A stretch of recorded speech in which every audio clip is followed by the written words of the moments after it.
ድላለ በልጽጋል ባለጠጋነ ህዝብ በሙሉ ያንተ ነው። ምንድነው የምትፈልገው? ራሱን እግዚአብሔር መኖሪያ ነው። እግዚአብሔር ለህይወት ነው እግዚአብሔር የሚፈልገው። ለሆነ ስኬት አትፈልጉት። በር ዝግትግት ሲል እግዚአብሔር አይባልም። ክፍትፍት ብሎም እግዚአብሔር ሆይ በጣም ይደንቃችሁ የቃል ኪዳኑ ታቦት ከእስራኤል የሄደው አንደኛ ሳሙኤል ምዕራፍ 4 ላይ ነው። ትዝ ይላችኋል። አንደኛ ሳሙኤል ምዕራፍ 4 ማለት በነ ኤሊ ዘመን ማለት ነው። በነ ኤሊ ዘመነ መንግስት የምታስታውሱ ከሆነ ኤሊ ካህን በነበረበት ጊዜ የእግዚአብሔር የቃል ኪዳን ታቦት በጦርነት መካከል እስራኤላውያን ድል ተነሱ ይላል መጽሐፍ ሲናገር። እስራኤላውያን ለመዋጋት ወጡ። አፍኒና ፊናስ ነበሩ በጦርነቱ ላይ እና ለመዋጋት ሲወጡ እስራኤል ተሸነፈች እና ህዝበ እስራኤል በሙሉ ተመለሰና ለምንድን ነው የተሸነፍነው በጦርነት እንዴት ድል እንደረጋለን ብለው ተመለሰው ሲጠይቁ ህዝቡ በሙሉ ተሰበሰበና ምን አለ?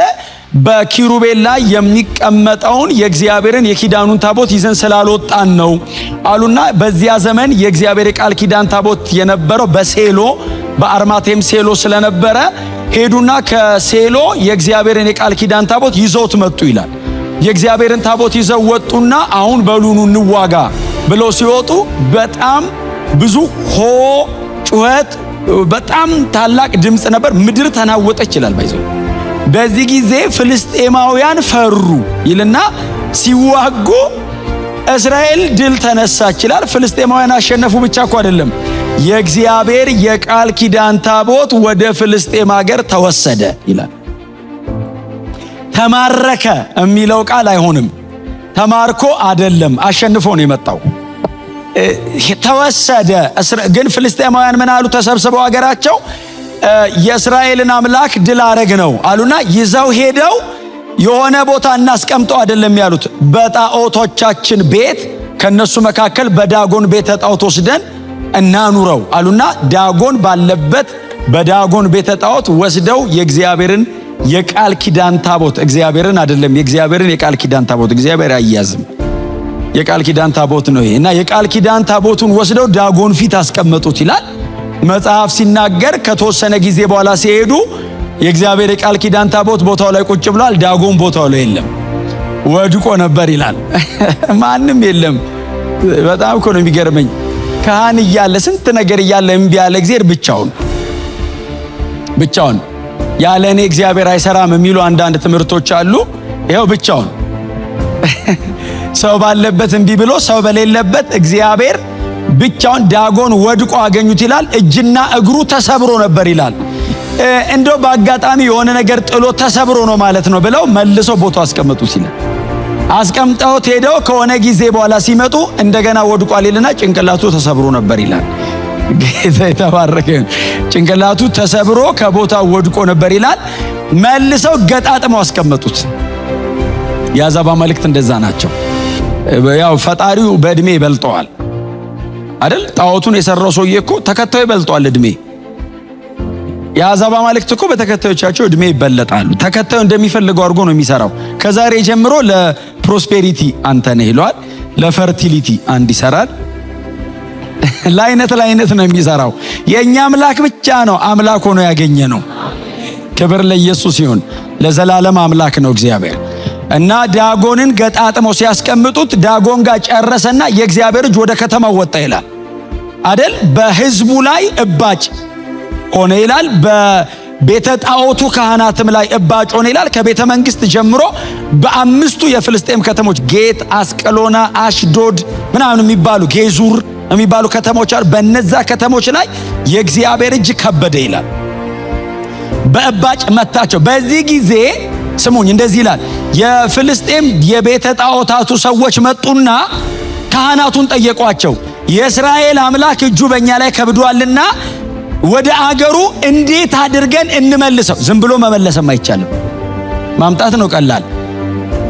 ዝም ብሎ በምን አይነት ፕሮቶኮል ነው የምንመልሰው ሲሏቸው ነገሯቸው። በዛ አይነት አድርገው ገና በወለዱ ከብቶች ጭነው ይላል አይደል ሲልኩት ሁለት አማራጭ ወሰዱ። በጣም እኮ ይገርማቸዋል የሰው ልጅ።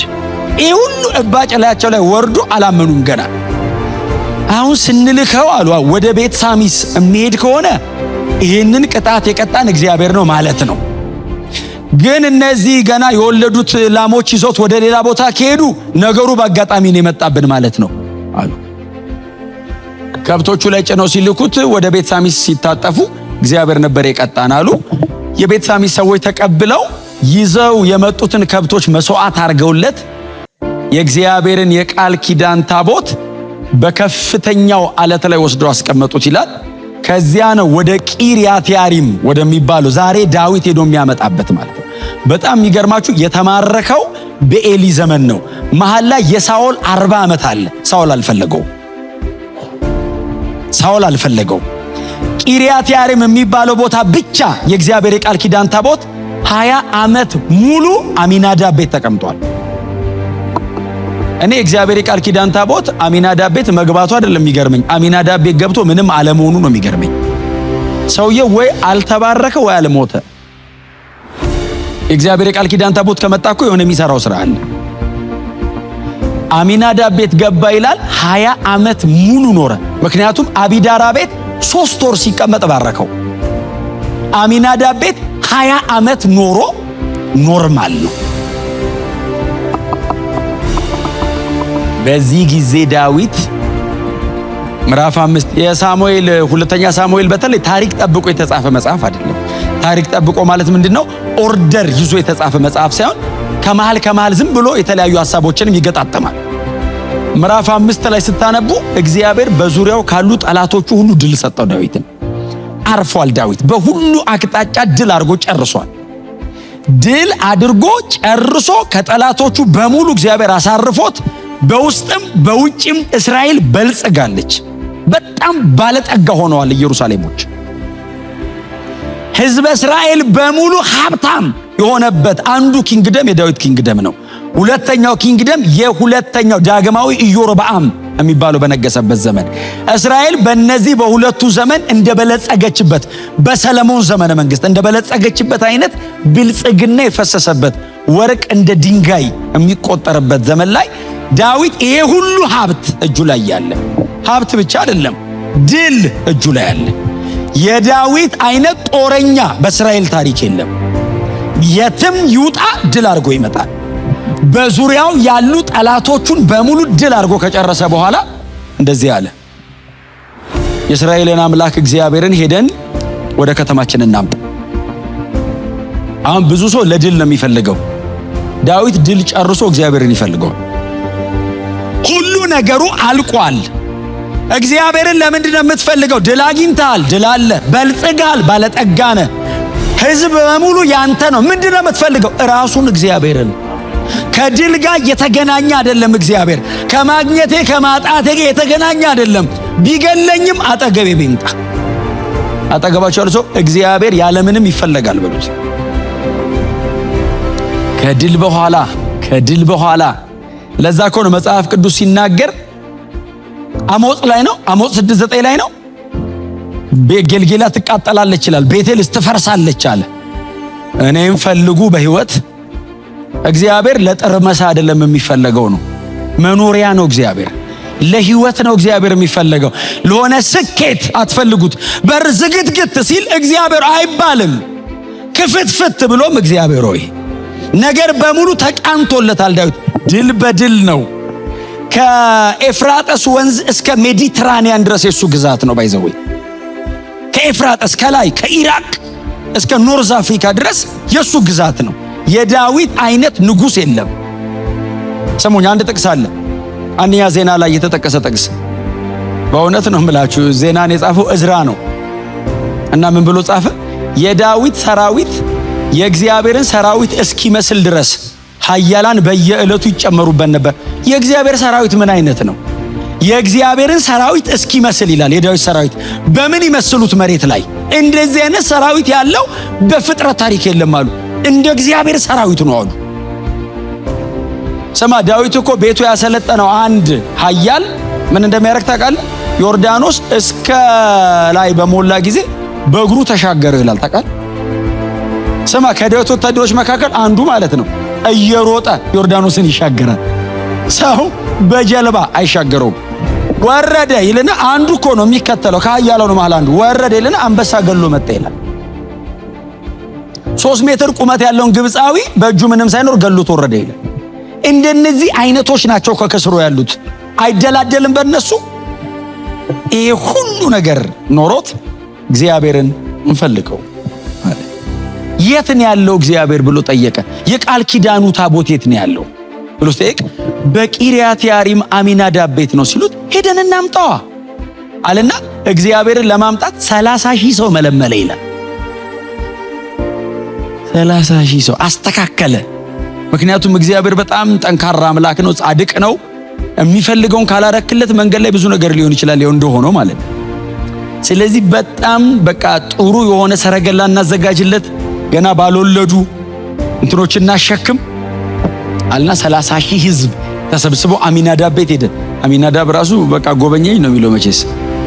ንጉስ ቤቱ መጣ፣ አንኳኳ ቤቱ። ታቦት አስቀምጦ ንጉስ ሲመጣ ይገርመዋል። እግዚአብሔር እናንተ ጋር ያለውን በምን ትገረማላችሁ? በትህትና አጠገባችሁ ያሉ በእግዚአብሔር ተገረም ብሉት እንዴ። አምላክ አጠገበያል እንዴ። አንተ ታቦት የቃል ኪዳን ዳዊትን ቀብቶ ያነገሰ አምላክ አሚናዳብ ቤት ነው። የቃል ኪዳን ታቦት ዳዊት እንደ ልቡ መንካት የማይችለው ታቦት 20 ዓመት እሱ ቤት ተቀምጧል፣ አንድ ክፍል ውስጥ። ሁሉን ተቀበለን እንዳልተቀበለ ምን ሆኖ ነገር እኮ ነው።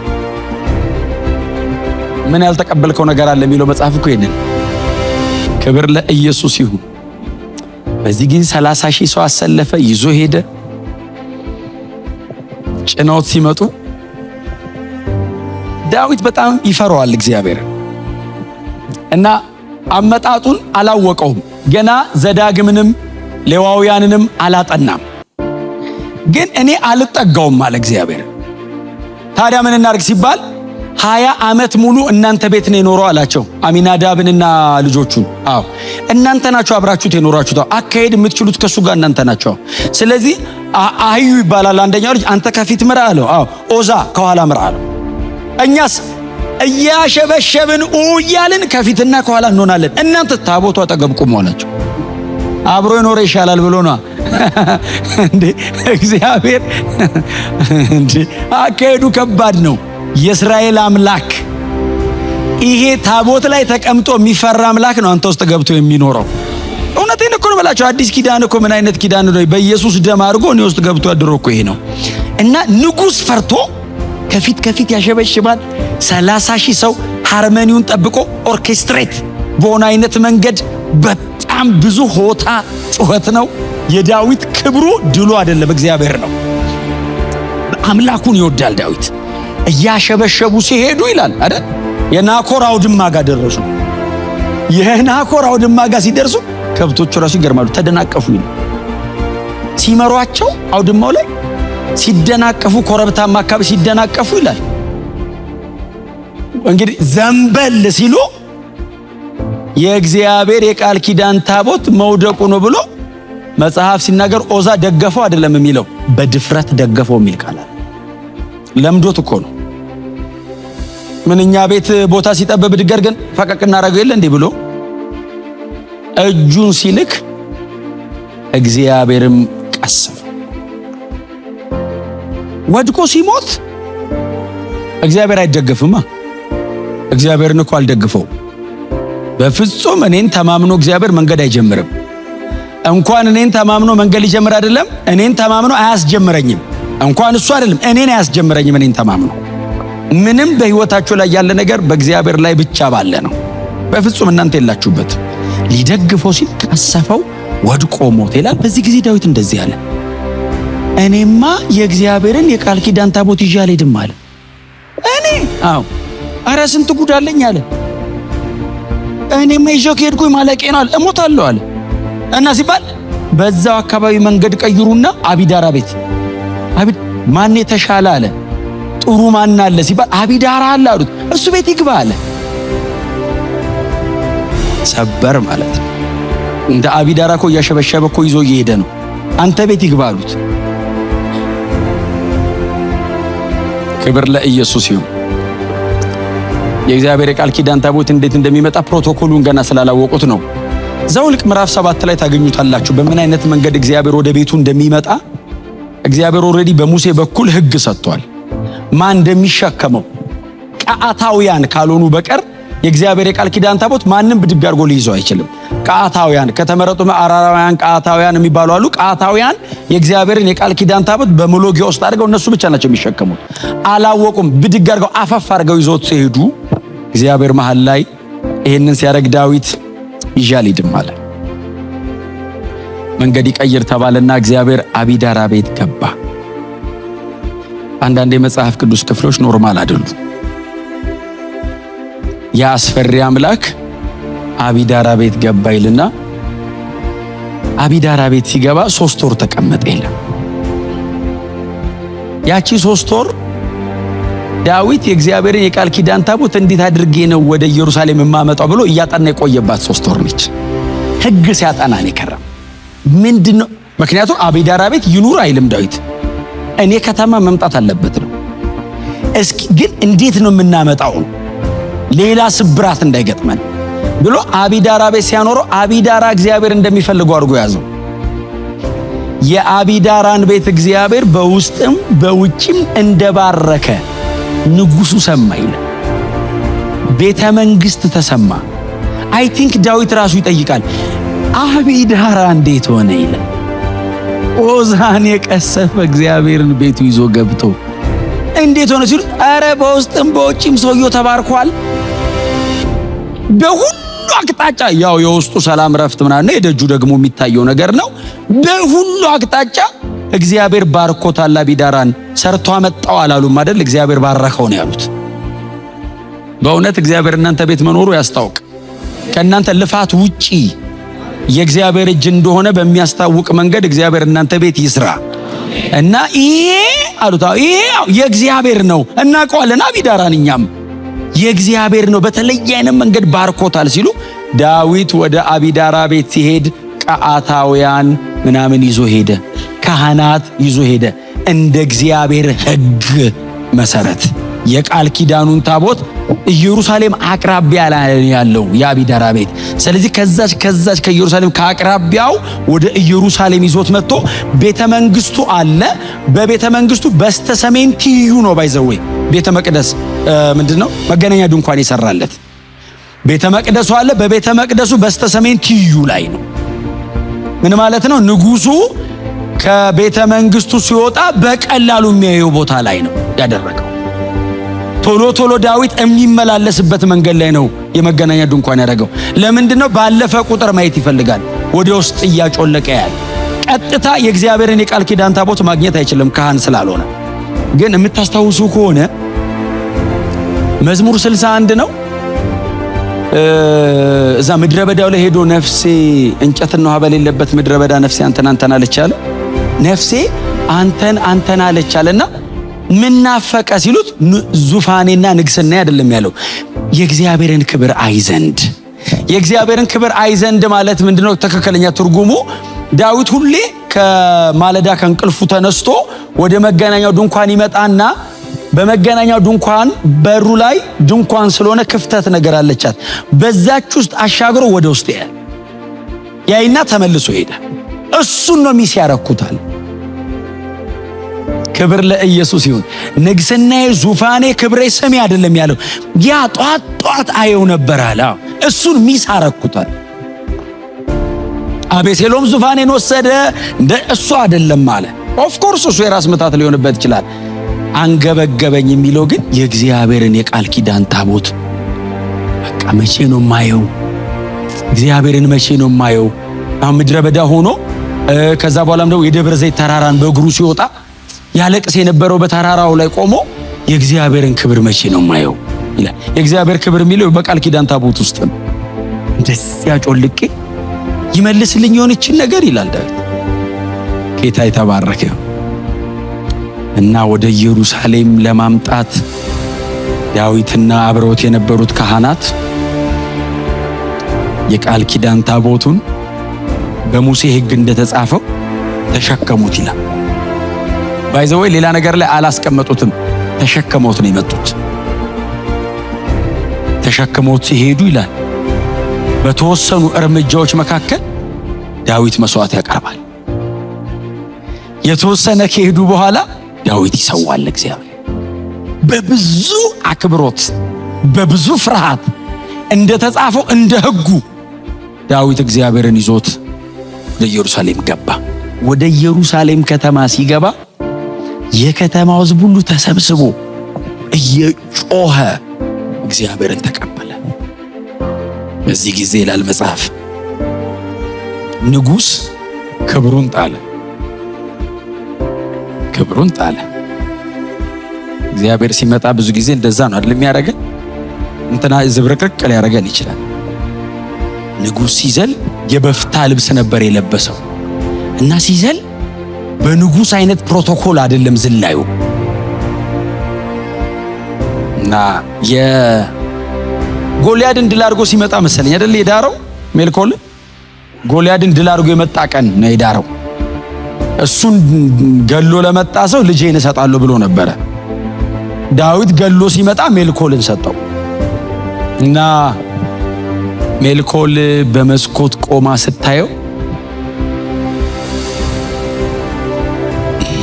አለች፣ ይህ ሰው እረኝነቱን አልተወም አለች፣ ወደ ንግስና አልመጣም አለች። እንዴት ንጉሥ እንዲሆናል አለች፣ እረኝነቱን አልለቀቀም ማለት ነው አለች። ባይዘው በእኔ ፊትና በእኛ ፊት አይደለም እኮ ያለችው፣ በመኳንንቶች ገረዶች ፊት እኮ ነው ያለችው። አሁን ለመኳንንቶችም አይደለም አለችው፣ እታች ላለው ሁሉ አይሆንም አለችው። የምትሆነው ነገር ለንጉሥ ይሄ ይገባው ነበር እንዴ አለችው። እንዲህ መሆን ይገባሃል በእግዚአብሔር ፊት ስትለው ንጉሡ ነው የሚገርመኝ። የእግዚአብሔር የቃል ኪዳን ታቦት ወደኛ ከተማ ሲመጣ አላት አሸብሽብ ያለው አላት። ቀጥሎስ አሸበሽባለሁ አላት። እስካሁን ነው የገረመሻው? እቀጥላለሁ አላት። በጣም እኮ ለእግዚአብሔር እኮ ያለውን ክብር ነው የሚያሳየው። እቀጥላለሁ አለና ከሆንኩትም ይልቅ እሆናለሁ አለና ከዚህም በላይ ደግሞ እዋረዳለሁ አለ። ገና አሁን እንዲህ መሆኔ ነው የገረመሻው? ገና እዋረዳለሁ አለ። ገና እሱ ይፈልገው እንጂ ይቀበለኝ እንጂ እሺ አርገው ይበለኝ እንጂ ገና ከዚህ በላይ ለመዋረድ ዝቅ ለማለት ፈቃደኛ ነኝ።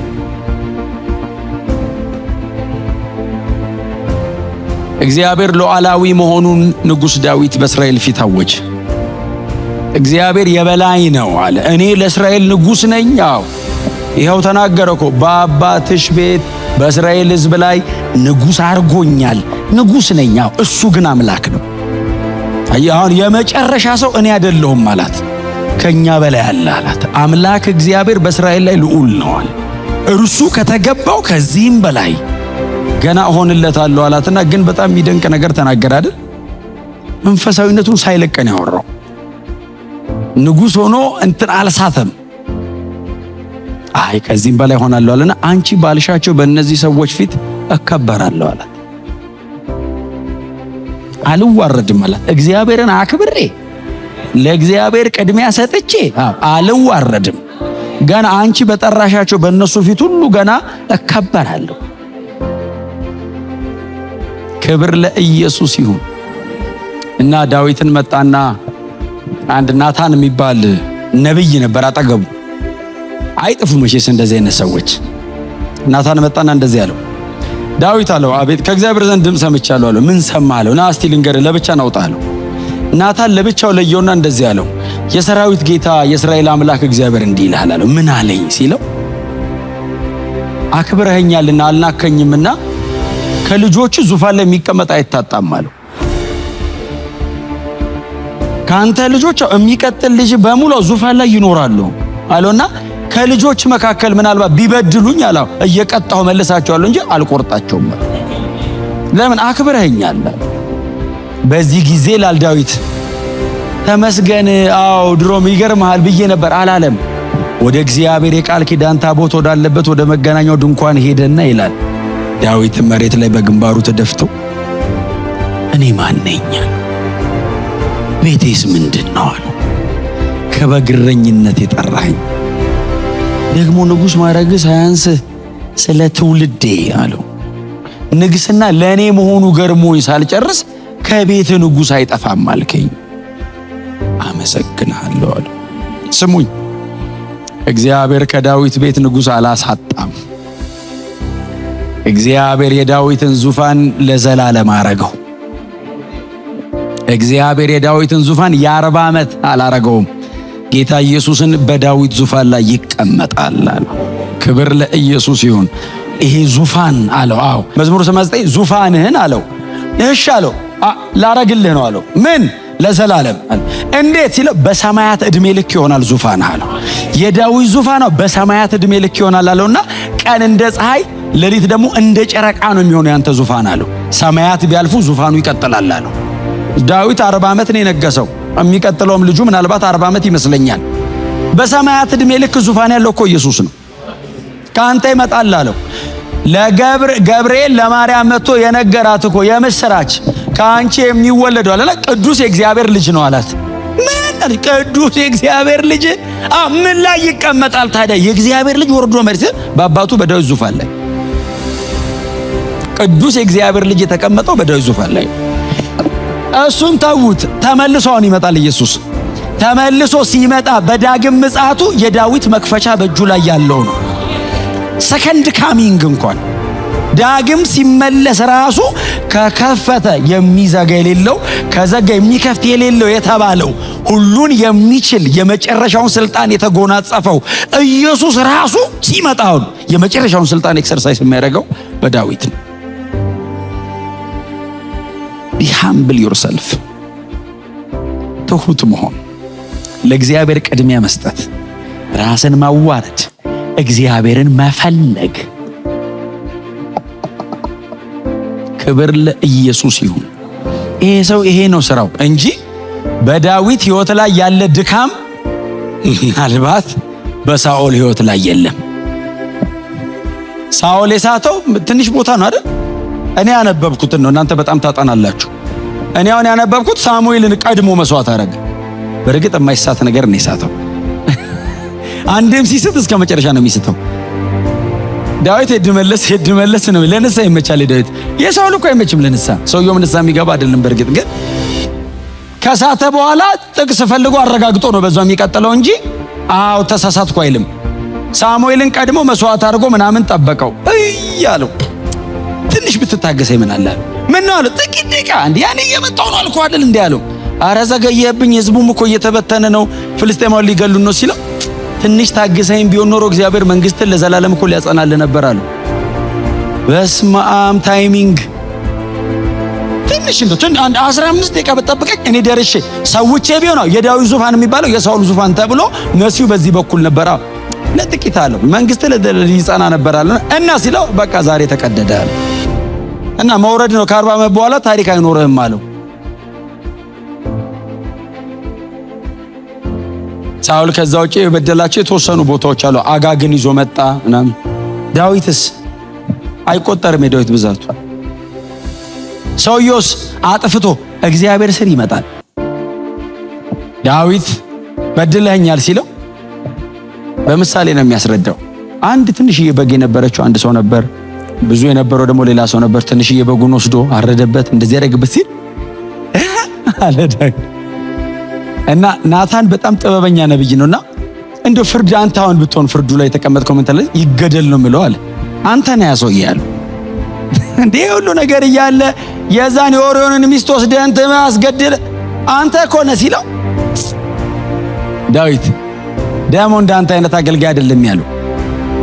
በእግዚአብሔር ስር ይወደቅ፣ በሰውም እጅ ላይ እንዳጥለኝ ለጠላቶቼም እንዳሰጠኝ አንተ የፈለከውን አድርገኛል። አጥፍቶ እግዚአብሔር ስር ይደበቃል። አንተ ልጅ አጥፍቶ ሮጦ ስር ቢገባ ምንድነው የምታረገው? መምታት ነበር። እግዚአብሔር እንደዛ ብሎ ሲያልፍ ማለት ነው ከሕጉ በላይ ፍቅር እንዲያሸንፈው ያደርገዋል። እግዚአብሔርን መፈለግ በዚህ ልብ እፈልግሃለሁ ማለት ብቻ ሳይሆን በዚህ ልብ መፈለግ፣ በዚህ ልብ መፈለግ፣ ቅድሚያ ለእግዚአብሔር ብሎ መፈለግ፣ በህይወቴ የመጀመሪያ እግዚአብሔር ነው ብሎ መፈለግ። መሲያዊ ግንድ ውስጥ አስገባሁኝ ሰው አያችሁ። ዳዊት ፈልጎ ጎትቶ ከቂርያት ያሪም ከበዓል ጎትቶ እግዚአብሔርን አመጣ። ጎትተን አይደለም ያመጣ ነው፣ እንዲሁ ወረደ ኢየሱስ እንዲሁም ለዚያውም ሲመጣ ወደ ገዛ ወገኖቹ መጣ ብሎ የገዛ ወገኖቹ አልፈለጉትም፣ አልተቀበሉትም። ዳዊት ፈልጎ አመጣው። ኢየሱስ ፈልጎን መጣ። እባካችሁ እኔ ነኝ ሲል እምቢ አልነው። በግድ አሸንፎን መጣ። ሰብሮን ገባ። መስቀል ላይ እርቃኑን ስለ ኃጢአታችን ሞተ። ሰማይ ወደ መሬት ወረደ። ታረቀን። ኑ ወደ እኔ። ዳዊት ፈልጎ አገኘው። ተፈልገን ተገኘን። ዳዊት እግዚአብሔርን እባክናልኝ አለው። እግዚአብሔር እኛ መካከል እንዲሁ መጣ። ፈልገው ያገኙ አሉ። አጠገባቸው መጥቶ ደግሞ ኑ የሚላቸው አሉ። እንደኛ ጌታ ኢየሱስ ክርስቶስ ሥጋ ለብሶ መሬት ላይ ወርዶ እወዳቸዋለሁ ብሎን አይደለም የሄደው። የመፈለጉ ልክ እምቢ እያልኩት ኃጢአቴን ተቀበለኝ። አምጣው፣ ሞት ይገባል፣ አምጣው ለሙትልህ እኔ ተቀበለኝ። ኃጢአቴን እላዩ ላይ አድርጎ ሞተልኝ። ይህ አልበቃው። ኢየሱስ ወደ መሬት ሲመጣ ሰማይ ወደ ምድር ነው የወረደው። ሰማይ ከምድር ጋር ለመታረቅ መፈለጉን ያየነው ኢየሱስ ወደ ምድር ሲመጣ ነው። ከዛ ኢየሱስ ደግሞ ከመሬት ወደ ሰማይ ሲሄድ ደግሞ በምድር ያሉትን ደግሞ ሊጠቀልል እግዚአብሔር እንደፈለገ ደግሞ አሳየን። ይሄኛው መምጣቱ የሚቀጥለውን ዘጸአት ደግሞ በክርስቶስ ኢየሱስ ደግሞ ወደ አብ ማድረግ አረጋገጠልን። ይሄ አልበቃ አለው። የኢየሱስ ከመሬት ወደ ሰማይ መሄድ ምድር ከሰማይ ለመታረቅ መፍቀዱን የሚያሳይ ብቻ አይደለም። መንፈስ ቅዱስ እንደገና ከሰማይ ወደ ምድር ወረደ። በነፃ ወረደ። እንዲያው በነፃ